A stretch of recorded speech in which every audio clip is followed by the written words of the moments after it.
With 50 million criminal and civil cases pending, it would take 300 years to clear country's judicial backlog. यानी देश में करीब 5 crore criminal और civil cases pending हैं। इनके निस्तारण का काम अगर इसी रफ्तार से चला तो सारे केस निपटाने में 3 सदियां पूरी लग जाएंगी।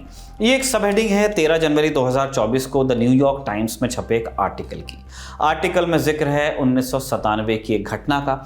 1 दिसंबर 1997 को बिहार के लक्ष्मणपुर बाथे गांव में 58 दलितों की हत्या कर दी गई।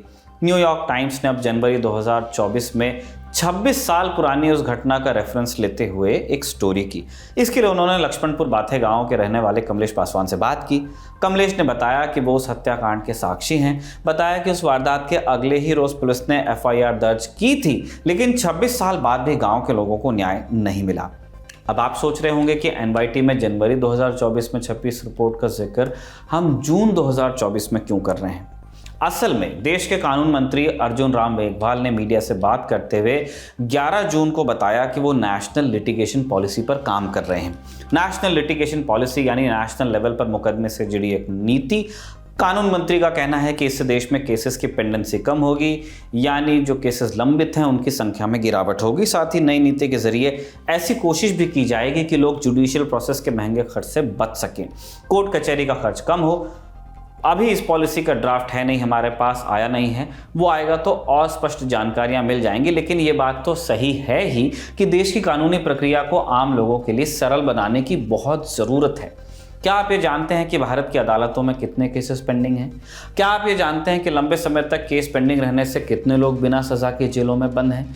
सज़ा याफ्ता भी नहीं है ये लोग, पर लेकिन बरी भी नहीं हुए, इसलिए जेल में पड़े पड़े सड़ रहे हैं। और अगर इतने केसेस पेंडिंग हैं तो इसकी वजह क्या, न्याय में देरी क्यों? नमस्ते, मैं हूं निखिल और आप देख रहे हैं हमारी सीरीज आसान भाषा में।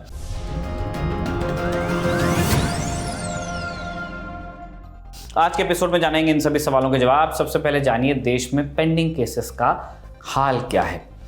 नेशनल जुडिशियल डेटा ग्रिड ये एक सरकारी पोर्टल है जहां आप देश भर के मुकदमों के आंकड़ों को जान सकते हैं, जैसे कितने केसेस अदालत में उन्होंने फैसला दे दिया और कितने केसेस अभी पेंडिंग हैं। इसी पोर्टल से हमें कुछ जानकारियां मिली हैं। क्या जानकारी? देश में अभी 5 crore 10 lakh court cases pending हैं। इनमें से 3 करोड़ 57 लाख क्रिमिनल केसेस हैं और 1 करोड़ 53 लाख सिविल केसेस। 3 करोड़ 57 लाख हैं फौजदारी के मामले और 1 करोड़ 53 लाख हैं दीवानी मामले। क्रिमिनल केसेस यानी वो मुकदमे जिनमें कोई आपराधिक गतिविधि हो, जैसे चोरी, डकैती, हत्या, बलात्कार, दहेज उत्पीड़न वगैरह।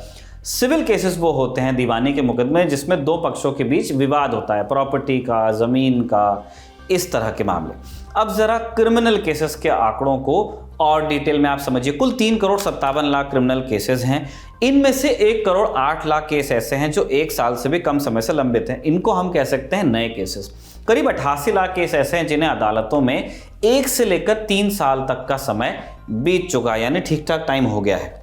जो केस 3 से 5 सालों से अदालतों में पेंडिंग है उनकी संख्या है करीबन 53 लाख, यानी कुल पेंडिंग केसेस का करीब 15% 3 से 5 साल की पेंडेंसी है। 19% केसेस करीब ऐसे हैं जो 5 से 10 साल तक के समय से लंबित हैं और 39 लाख 19 हजार केसेस ऐसे हैं जो 10 साल से भी ज़्यादा पेंडिंग है। 1 दशक बीत चुका है, यानी कुल पेंडिंग केसेस का करीब 11%।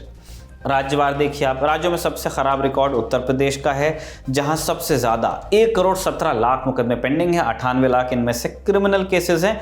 महाराष्ट्र में 36 लाख से ज़्यादा क्रिमिनल केसेस पेंडिंग है। बिहार में 30 लाख के करीब और दिल्ली में 11 लाख के करीब क्रिमिनल केसेस पेंडिंग हैं। इतनी बड़ी संख्या में केसेस पेंडिंग हैं तो समस्याएं भी पैदा होती हैं। पहली समस्या, पीड़ितों को समय से न्याय नहीं मिल पाता और कहावत आपने सुनी है कि न्याय में देरी और नाइंसाफी में न के बराबर फर्क है। दूसरी समस्या पे आते हैं। कुछ मामलों में आरोपी लंबे समय तक जेल में बंद रहते हैं, केस चलता रहता है। बरसों बाद निपटारा होने में पता चलता है कि जो आरोपी बंद था वो निर्दोष था। देश में एक संस्था है NCRB, national crime record bureau.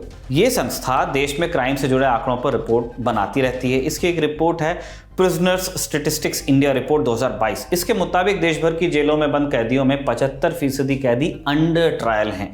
यह हमारी व्यवस्था पर अच्छा रिफ्लेक्शन तो नहीं है। अंडर ट्रायल यानी वो कैदी जो किसी आपराधिक मामले में आरोपी तो हैं लेकिन अभी तक कोर्ट में अपराधी साबित नहीं हुए। हो सकता है कि भविष्य में अपराधी साबित हो जाएं, लेकिन अगर इतनी लंबी न्यायिक प्रक्रिया के बाद, जेल में रहने के बाद वो बेकसूर निकल जाते हैं तो बहुत बड़ा अन्याय हुआ उनके साथ। और उस अन्याय की भरपाई कैसे होगी? अब देश में साल 2022 में 4,34,000 कैदी अंडर ट्रायल थे। इनमें से 11,448 तो 5 साल से भी ज़्यादा समय से जेल में बंद थे। 25,000 से ज़्यादा ऐसे थे जो 3 से 5 सालों से जेल में बंद थे। कुल अंडर ट्रायल कैदियों में से 94,000 यानी 21.7% अकेले यूपी से हैं। दूसरे नंबर पर बिहार, जहां 13.2% यानी 57,000 कैदी अंडर ट्रायल है। हालांकि यूपी बिहार खस्ता हाल इसलिए भी नजर आते हैं आंकड़ों में क्योंकि वो ज्यादा आबादी वाले राज्य हैं, घनत्व ज्यादा है। इतनी बड़ी संख्या में अंडर ट्रायल कैदी लंबे समय तक जेल के बाहर की दुनिया से वंचित रहते हैं, परिवार की संगत के सुख से वंचित रहते हैं। साथ ही जेल में भी भीड़ की वजह से बेसिक अधिकार सभी को मिल नहीं पाते। दरअसल अंडर ट्रायल कैदियों की भारी संख्या की वजह से देश भर की जेलों में ओवर क्राउडिंग है, भीड़ है। मिसाल के तौर पर दिल्ली की जेलों में कुल कैपेसिटी से 2 गुना कैदी हैं। यूपी और उत्तराखंड का भी यही हाल है। मध्य प्रदेश और महाराष्ट्र की जेलों में क्षमता से 1.5 गुना कैदी हैं। और याद रखिए, इनमें से 75% अंडर ट्रायल हैं। जब ये समस्या इतनी प्रकट है, सबको दिखती है, तो इसे सुधारा क्यों नहीं जाता? जेलों की हालत ऐसी क्यों है? तो इस पर बात करते हैं। देश भर के सभी हाई कोर्ट्स में कुल 1114 पद हैं जजों के, यानी 1114 जज साहिबानों के लिए जगह है। लेकिन इकोनॉमिक टाइम्स की रिपोर्ट के मुताबिक दिसंबर 2023 तक इनमें से 320 पद खाली थे, यानी हाईकोर्ट्स अपनी कुल क्षमता से 28% कम कैपेसिटी पर काम कर रही हैं। यह हाईकोर्ट की बात हुई। जिला अदालतों की हालत भी खास अच्छी नहीं है। इंडिया टुडे की रिपोर्ट कहती है कि देश के जिला न्यायालयों में जजों के कुल स्वीकृत पद हैं 25,081। इनमें से लगभग 5300 वर्तमान में खाली, यानी जिला अदालतें भी 22% कम कैपेसिटी पर काम कर रही हैं। डिस्ट्रिक्ट और हाई कोर्ट के लेवल पर सबसे ज्यादा केसेस सुने जाते हैं, इसलिए जजेस की कमी के चलते केसेस की सुनवाई में देर होती है और यही है मर्ज की जड़ भी। एक महत्वपूर्ण बिंदु और है, वो है बिगड़ा हुआ अनुपात। अदालतों में दाखिल केस और उन्हें सुनने वाले जजेस के बीच का अनुपात। देश में डिस्ट्रिक्ट लेवल पर जजों की सीटें हैं 25,081, अभी हमने बताया, जबकि देश में कुल केसेस की संख्या है 4,48,00,000, यानी एक जज के लिए 1,786 मामले हैं। अब हाईकोर्ट पर आइए।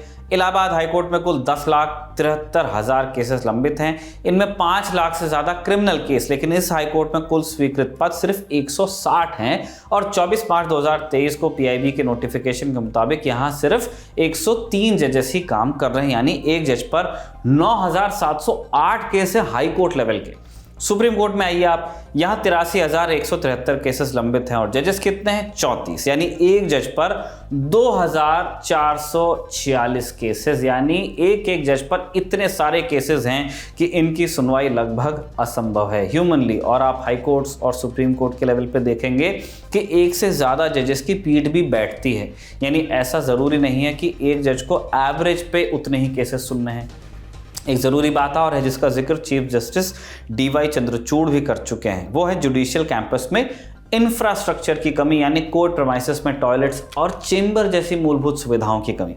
इन चीज़ों पर काम होना ज़रूरी है ताकि न्याय की आस एक सकारात्मक मुहावरा ही न बना रहे। आज का आसान भाषा यहीं पे कंक्लूड होता है। इसके लिए रिसर्च की है हमारे साथी आकाश ने और इसे रिकॉर्ड किया है जतिन ने। आप देखते रहिए दी लल्लन टॉक।